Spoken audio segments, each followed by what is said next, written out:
Hola equipo, ¿qué tal? ¿Cómo les va? Muy pero muy buenas noches. Espero que estén bien, muy bendecidos. Bueno, estoy grabando este video porque Juan Pablo me dijo que sería bueno que lo comparta con ustedes, a los que no pudieron asistir en esta noche. Así que bueno, pareció una buena idea y creo que Dios nos ha enviado una advertencia el día de hoy, así que sería bueno que estemos atentos a lo que la palabra de Dios quiere decir. No tengo mucho tiempo porque se los tengo enviando por aquí por WhatsApp, pero me gustaría que cuando estén ustedes en sus casas o cuando tengan tiempo, ustedes puedan leer el segundo libro de Samuel en el capítulo 6 versículos del 1 al 8. Y yo te voy a contar un poquito la historia de qué es lo que pasó. Recordad, Samuel, segunda de Samuel, capítulo 6 versículos del 1 al 8. ¿Qué es el contexto de la historia que hoy compartimos en la iglesia? Es acerca de cuando el rey David le venció a los filisteos y querían llevar el arca, que estaba en el collado, hacia la ciudad de Jerusalén. Entonces él dice que se juntó con 30.000 personas y estaba ahí Usa, Ahío, y que eran los hijos de Abinadab. Y luego en el trayecto los bueyes estaban tropezando, el arca quiso voltearse, Usa tocó el arca y cayó y fue muerto. O sea, Dios fulminó a Usa. Y después David se enojó y Dios también se enojó por lo que había pasado. ¿Cuál era el tema de hoy? Yo había titulado mi mensaje, es largo, demoró media hora el mensaje de hoy, pero tengo que hacerlo en una fracción chiquitita. Así que yo titulé este mensaje Haciendo lo correcto de manera incorrecta. Tenemos que tener en cuenta primero que David había llevado el arca, o sea, era buena la idea de llevar el arca hacia la ciudad de Jerusalén, pero lo había hecho de una manera que no era buena, que una manera que Dios no había estipulado. Dios en el libro de Éxodo había estipulado que sea llevado por una cierta familia que era Coat y sus descendientes, y no por Usa. Usa no venía de esa descendencia, así que desde ahí ya estamos mal. Y por otro lado, no tenía que ser transportada en carros, sino en los hombros. Es por eso que el arca tenía los anillos en cada esquina y por ahí pasaban las varas que tenían que ser colgadas en los hombros, ¿verdad? ¿Y qué es lo que pasó aquí? Bueno, nosotros podemos ver que los filisteos se habían llevado el arca y ninguno de ellos murió, pero ¿qué pasó ahí? Ahí pasó que ellos actuaron en la ignorancia. Y es por eso que ellos no fueron consumidos. Pero David era el rey, David conocía la ley, sabía muy bien quiénes eran los que tenían que manipular y manejar las cosas del lugar santo, pero fue negligente. Estaba tan contento, tan gozoso, vencimos a los filisteos, me olvidé de lo que el Señor quiere. Era algo bueno, pero lo hizo de una manera incorrecta. Y por eso fue que pasó lo que pasó. Ahora en nuestros días, el Evangelio, mi hermano, Dios ha estipulado que sean llevados sobre nuestros hombros. Dios ha estipulado que el Evangelio sea promulgado de lugar a lugar sobre nuestros hombros. Ojo con tomar métodos que Dios no nos ha mandado a tener. ¿Recuerdan ustedes, o no sé si han conocido, pero se hubo un tiempo, y sigue habiendo ese tiempo, ¿no? De el tema de la multiplicación de iglesias, la explosión de la multiplicación de almas. ¿Saben qué, mi hermano? Esos son métodos humanos. Recuerdo que había venido un hombre de Estados Unidos que había escrito más de 60 libros diciendo que él tiene el secreto del éxito para el crecimiento de la iglesia. Fui a esa conferencia, fui porque me la pagaron, yo no porque quería, y la verdad que estuve 6 horas en esa conferencia y lo único que supe es este hombre sabrá mucho de estadísticas, sabrá mucho de Excel, sabrá mucho de sistema financiero, pero de Dios no sabe nada. Nosotros tenemos una forma en que Dios nos mandó a predicar el Evangelio y nada tiene que ver con la multiplicación ni con las estadísticas ni nada de eso. Ojo con los métodos, vamos a tener un problema muy grande el pueblo de Dios hoy si empezamos a usar métodos que Dios no nos ha mandado. Luego podemos ver también que el arca estaba en el carro se estaba volcando, Usa extiende su mano, quiere salvar el arca, pero lamentablemente Dios lo consumió. Pareciera que fuese un castigo extremo, ¿verdad? Claro, un castigo extremo. Pero David se conmocionó, detuvo la procesión, se enojó y Dios también se enojó, pero que lamentablemente había llevado el arca de una manera que no era indicada por Dios. Como conclusión, querido amigo, no tengo mucho tiempo, me gustaría explayarme más, pero no va a entrar el video en el WhatsApp. ¿Qué tenemos que nosotros empezar a hacer? Tener temor de Dios. Tener temor y respeto a la tarea enorme que Dios nos mandó a hacer. Él nos encomendó en este tiempo almas.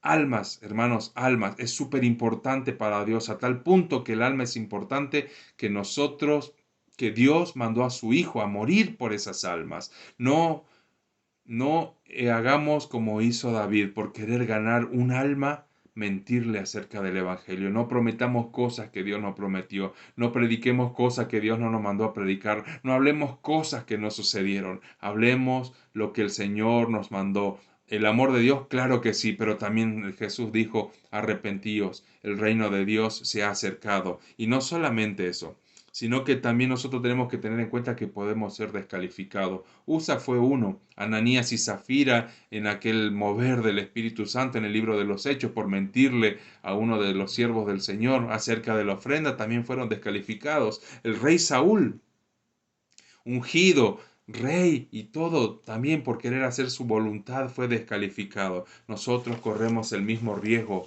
en nuestros días, queridos hermanos. ¿Saben qué? El Señor nos puede decir aquel día, apartaos de mí, nunca os conocí, hacedores de maldad. Y sin embargo podemos haber estado trabajando para el reino. Pero ¿qué pasa? Podemos ver que aquí Dios entregó a los filisteos en manos de su pueblo, del rey David, los venció, estaban contentos, los vencimos a estos incircuncisos, hicieron las cosas como quisieron, llevaron el arca de una manera que Dios no lo permitía y murió gente. Entonces, en nuestros días yo tengo la seguridad, la certeza que Dios nos va a entregar a Limache para ser libertada, para hacer su reino extendido en ese lugar, pero en esa contentura, en ese gozo que nosotros tenemos, recordemos esto, que por más que nos vaya bien, no significa que nosotros estemos haciendo las cosas que Dios quiere que hagamos. Tenemos que ser conscientes y temerosos de la tarea que Él nos manda y de cómo nos manda. ¿Y a qué me refiero con esto? Me refiero a que si estamos predicando la palabra de Dios, mi hermano, no podemos andar con mentira en nuestro corazón. No podemos ser mentirosos en nuestra casa, en nuestro trabajo y andar predicando la palabra de Dios. No podemos ser estafadores en nuestra cotidianeidad y andar predicando la palabra de Dios. No podemos andar robando y andar predicando la palabra de Dios. No podemos andar fornicando si están de novio o novia y andar predicando la palabra de Dios. No podemos estar viendo pornografía y estar predicando la palabra de Dios. No podemos ser perezosos o rezongones o murmuradores y estar predicando la palabra de Dios. No, esa no es la manera. Dios nos mandó una forma y Él nos dijo que tenemos que ser luz y sal en este mundo de tinieblas. Quiere decir que cuando nos pegan en una mejilla tenemos que dar la otra. Significa que tenemos que orar por aquellos que nos maldicen, bendecirlos. Significa que aunque no nos guste este gobierno, orar por este gobierno. Significa que tenemos que lavar pies, que servir, que llorar con los que lloran, que ir tras aquellos que se están perdiendo. De nada nos sirve multiplicar, de nada nos sirve tener megas iglesias. Dios no nos llamó a eso. Él nos llamó a dar nuestras vidas en sacrificio vivo. Entonces por eso que hoy te quiero decir en esta noche que tenemos que tener mucho temor de Dios en lo que estamos haciendo. Abandonemos esa manera mala y vana que tenemos de servir a Dios, porque podemos estar haciendo lo bueno, sí, pero de una manera incorrecta. Y ¿sabes qué? El final simplemente será tu descalificación. Y Dios no quiere eso. Por eso Él nos deja su promesa en 1 de Juan 1:9, que si confiesas tus pecados, Él es fiel y justo para perdonarlos y limpiarlos de toda maldad. Es tiempo de que nosotros, si no hemos confesado nuestros pecados, esos que catalogamos como chiquitos o grandes, entendamos esto: Dios mató a un hombre que hizo lo que no debía simplemente por tocar el arca. Y nosotros catalogamos nuestros pecados de chiquitos o grandes. ¿Saben por qué? Porque no tenemos temor de Dios. Porque no medimos su santidad, no medimos el nivel de grandeza de lo que Él es. Pero desde ahora en más, querido equipo, querido amigo, amiga que me escuchas, tenemos que acudir a esa humillación delante del Señor, a pedirle que Él nos revele a nuestros corazones quién es Él verdaderamente y poder ser radicales en nuestras vidas para que verdaderamente podamos ser luz y sal. Y déjame decirte en esta noche que Él no te está condenando, Él te está dando una oportunidad a arrepentirte en esta noche y nos está advirtiendo acerca de la victoria que vendrá, pero que esa victoria no depende de nosotros, depende de Él, y que aun que las cosas estén yendo bien, nosotros tenemos que ser obedientes a lo que Él nos mandó. Y sepamos esto cuando nos vamos a confesar, porque vamos a pecar, claro que sí, pero un pecado que no es confesado, un pecado que no es perdonado. Y dice que la paga del pecado es la muerte. Recordemos esto cada vez que pequemos, que al de corazón contrito y humillado, Él no desprecia, que no hay condenación para los que estamos en Cristo y que nada nos puede separar del amor de Dios.